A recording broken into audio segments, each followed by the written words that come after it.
આજનો વિષય છે ચેરી। આજે આપણે ચેરી શું છે, ચેરીનો ઇતિહાસ અને સાંસ્કૃતિક મહત્વ, તેના કેટલાક પ્રકારો છે, તેમાં રહેલા પોષક તત્વો અને તેના શું ફાયદાઓ છે।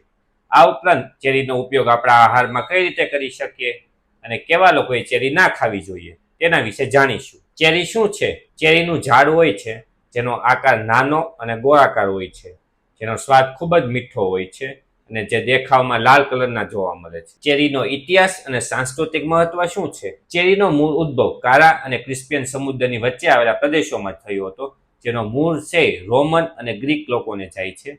ત્યાર પછી 16મી સદી સુધીમાં યુરોપ અને અમેરિકામાં પણ તેની ખેતી થવા લાગી અને આધુનિક ખેતી અત્યારે યુરોપ, અમેરિકા સાથે ઇટલી, તુર્કી અને ઈરાન જેવા દેશો પણ ચેરીનો ખેતી કરે છે। ચેરીને શુદ્ધતાનું પ્રતીક માનવામાં આવે છે, જેમાંથી કેટલીક ઔષધિઓ પણ બનાવી શકાય છે। ચેરીના કેટલાક પ્રકારો છે। પહેલું, મીઠી ચેરી, જે તાજી ખાવામાં આવે છે, જેનો રંગ લાલ હોય છે, મોટા કદની હોય છે અને રસદાર હોય છે, જેનો સ્વાદ ખૂબ જ મીઠો લાગે છે। બીજું, ખાટી ચેરી, જેનો રાંધવામાં ઉપયોગ કરવામાં આવે છે, જેનો સ્વાદ ખૂબ જ ખાટો હોય છે।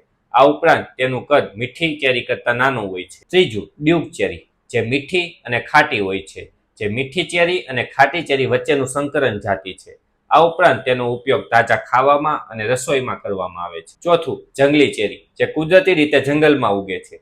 આ ઉપરાંત તેની સાઈઝ બાકી બધી ચેરી કરતાં ખૂબ જ નાની હોય છે અને તેનો સ્વાદ ખૂબ જ ખાટો હોય છે। પાંચમું, સુશોભન ચેરી, જે ખૂબ જ આકર્ષિત હોય છે। ચેરીમાં કેટલાક પ્રકારના વિટામિન અને ખનિજ તત્વો આવેલા છે, સાથે તેના શું ફાયદાઓ છે? ચેરીમાં વિટામિન સી અને વિટામિન કે, આ ઉપરાંત પોટેશિયમ, મેંગેનીઝ અને કોપર જેવા ખનિજ તત્વો આવેલા હોય છે, સાથે એન્ટીઓક્સિડન્ટ અને એન્થોસાયનિન આવેલું હોય છે। ચેરી ખાવાથી શું ફાયદાઓ થઈ શકે? પહેલું, એન્ટીઓક્સિડન્ટથી ભરપૂર, ચેરીમાં એન્થોસાયનિન જેવા એન્ટીઓક્સિડન્ટ આવેલા હોય છે, જે ઓક્સિડેટિવ તણાવ સામે લડવામાં મદદ કરે છે।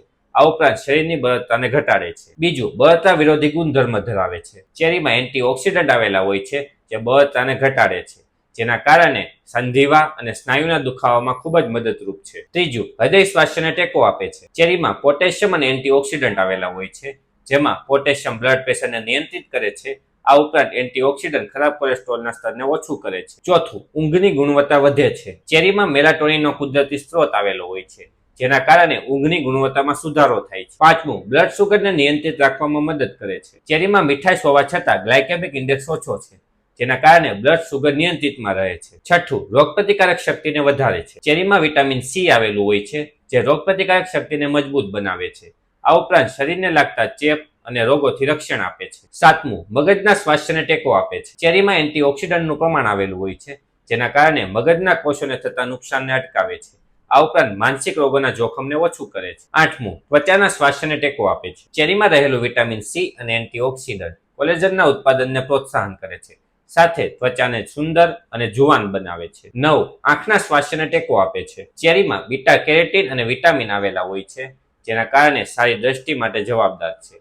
આ ઉપરાંત વય સંબંધિત રોગોને અટકાવે છે। 10મું, મૂડ સુધારી શકે છે, ચેરીમાં અમુક પ્રકારના સંયોજનો આવેલા હોય છે, જે ડોપામાઇન અને સેરોટોનિનને નિયંત્રિત કરવામાં મદદ કરે છે। આપણા આહારમાં ચેરીનો સમાવેશ કઈ રીતે કરી શકીએ? પહેલું, તાજા ફળ તરીકે, બીજું, આઈસ્ક્રીમમાં, ત્રીજું, મીઠાઈમાં, ચોથું, સલાડમાં, પાંચમું, સ્મૂધી, છઠ્ઠું, અમુક ઠંડા પીણામાં, સાતમું, રસોઈમાં। કેવા લોકોએ ચેરી ના ખાવી જોઈએ? ચેરી ખૂબ જ પૌષ્ટિક આહારમાં માનવામાં આવે છે, જેમાં ઘણા પ્રકારના વિટામિન અને ખનિજ તત્વો આવેલા છે, જે આપણા શરીરને ખૂબ જ ફાયદાકારક છે, પરંતુ અમુક પ્રકારના રોગમાં નુકસાની પણ થઈ શકે છે। પહેલું, ચેરીની એલર્જી ધરાવતા લોકો, જેને શરીર પર ચેરી ખાવાથી ખંજવાળ આવે છે, સોજાઓ આવે છે, આ ઉપરાંત શ્વાસ લેવામાં તકલીફ પડતી હોય તો તેવા લોકોએ ચેરી ખાવાનું બંધ કરવું જોઈએ। બીજું, વધારે બ્લડ શુગર ધરાવતા લોકોને, ચેરીમાં અમુક પ્રકારમાં સુગર આવેલું હોય છે, જે લોકોને નિયંત્રિતમાં રહે છે તે લોકો માટે તો ફાયદાકારક છે, પરંતુ વધુ પડતા સુગર લેવલ ધરાવતા લોકોએ ચેરી ના ખાવી જોઈએ। ત્રીજું, કિડનીની સમસ્યા ધરાવતા લોકો, કારણ કે ચેરીની અંદર પોટેશિયમનું પ્રમાણ વધારે આવેલું હોય છે, જેથી કિડનીની સમસ્યા ધરાવતા લોકોએ કાં તો કેરીને બંધ કરવી જોઈએ કાં તો નહીવત ખાવી જોઈએ। જો કેરી ખાવાથી કોઈ પણ પ્રકારની તકલીફ થતી હોય તો તમારા નજીકના ડોક્ટરની સલાહ લેવી। આવી જ માહિતી મેળવવા માટે અમારા વિડીયોને લાઇક, શેર અને કોમેન્ટ કરો, સાથે ચેનલને સબસ્ક્રાઇબ કરો।